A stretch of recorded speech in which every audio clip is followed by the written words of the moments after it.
So when you went from America over to the Premier League, I think you were 24 years old. What was the biggest adjustment and challenge for you? For me, it was the pace of play and the depth that each squad had in terms of on the roster and the competition for spots. It was difficult to get in that first 11, and if you got in there, you wanted to make sure to stay there. So if you ever missed the game and the team did well without you, then it was hard to kind of get back in there. So those are some challenges that I learned, and I learned to think quicker, to play faster, but also how to read the game better and put myself in better spots. So it's what I wanted. I wanted that challenge. I wanted to play at the highest level against the best players in the world. So I got that with going to the Premier League, and yeah, it was a great experience and something that let me sleep at night knowing that I tried my best to take the game as far as I could. Yeah, obviously you had a heck of a career in the Premier League, especially as an American player. Is there a single moment that stands out above the rest, a best moment in your mind?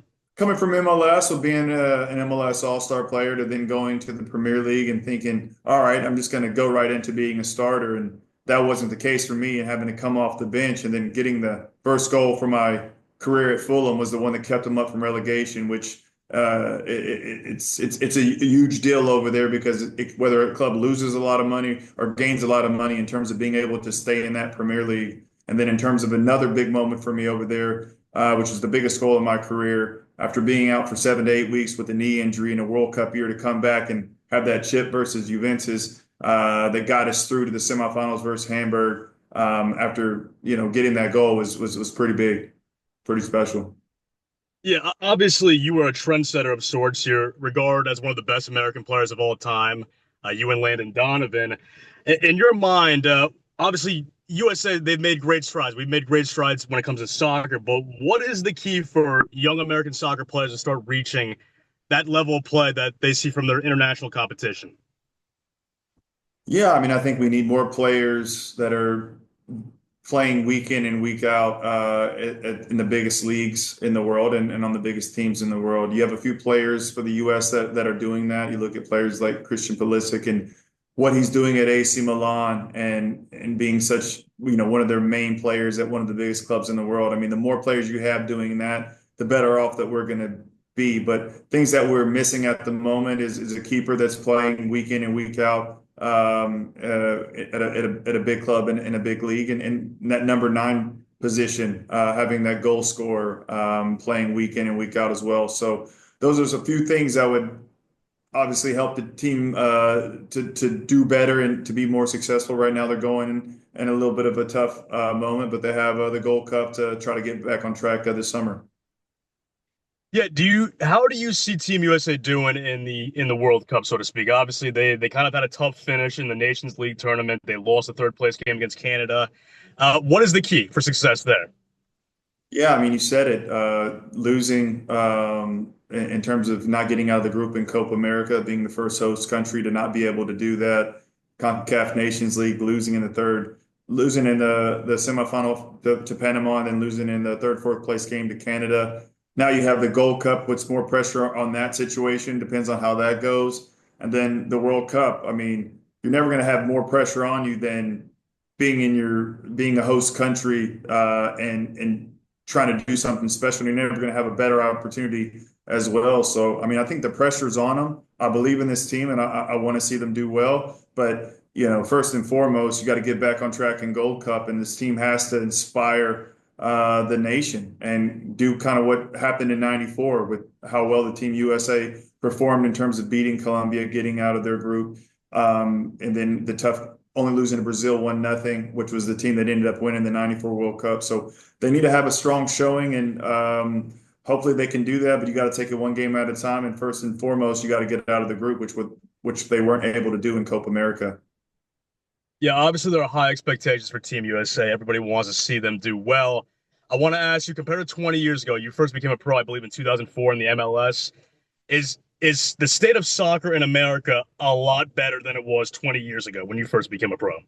For sure, 100%. In terms of the amount of teams that are in MLS, the amount of money that you can make now playing domestically and also around the world in Europe and stuff like that. I just think that the game is it's easier for more eyes to watch it with social media, with um, just way that things work in today's world as opposed to when I was growing up. It was difficult for me to watch games. I had to watch on VHS tapes. At the time I had dial-up internet where I lived in Nacogdoches, Texas, so I couldn't really watch a lot of stuff in terms of players and games to model my game after. And then now everything's at kids' fingertips in terms of what they want to watch and how to get better. But also it's a detriment too, because I think too often people get caught on their phones and caught looking at TV. So just find that right balance. But yeah, I mean the game is in a lot better place. There's more money in it. There's more brands behind it, and I think there's more passion for it, especially here in the States, as you can see that with more soccer-specific stadiums, and you know how much ownership is having to pay to get an MLS franchise now. Yeah, like you're saying, it's in a pretty good state right now. It feels like the popularity is going up in America. Now, I want to ask, I brought it before, you and Landon Donovan considered the greatest American soccer players of all time. Pulisic considered the best right now. Do you give much thought to that all-time debate? Do you consider yourself to be the best? And the second part of that question is Pulisic. Could you see him one day joining that table with you and Donovan? I mean, it's one of those situations where I don't really think about that. I just went out there and played and did what I made the most of my career, and I'm able to look back and have no regrets on it. I know that I was a trailblazer. I did some things that other people didn't do, and hopefully, I opened some doors for the people that came after me. So, in terms of Christian, I think he's had a great career so far, and I think there's a lot of great stuff to continue for him. So I'm looking forward to watching him play and watching this U.S. team play and do well because I'm a fan of it. My kids, we sit home and watch these games, and we want to be cheering them on and for them doing well. So I'm looking forward to this World Cup this summer. Well said, Clint. I want to tackle one last topic before we round things up. Obviously Messi is here in the MLS playing for Inter Miami. We're talking a lot about the popularity of soccer in America. Why don't you go into detail your thoughts on the effect that he has had by coming over here to play in America? Yeah, I mean, I think it's been huge just in terms of the eyes that he's got on the sport. Normally, when you think about when things really make an impact in the US, it's normally every 4 years during World Cup. And he's someone that he's able to move the needle, and you don't have to wait every 4 years to see such an impact that's being made. And he's the talent that's able to do that. So I think it's great for the game. It packs out stadiums, brings more eyes on it, and also gives other people the opportunity to do bigger things with. They're trying to leave MLS and go to Europe, to go to some of these bigger leagues in the world. When you have the opportunity to play against the likes of Messi, you have that platform to take your game to the next level and test yourself against one of the best ever. So I think it's been great, and I'm happy that he's here. Absolutely. I'll put you on the spot one last time. I know the MLS season is very long, and Inter Miami, they had an amazing regular season last year. Disappointed early in the playoffs, but would you say, based upon what you've seen so far, that they are the favorites to win the MLS Cup this year?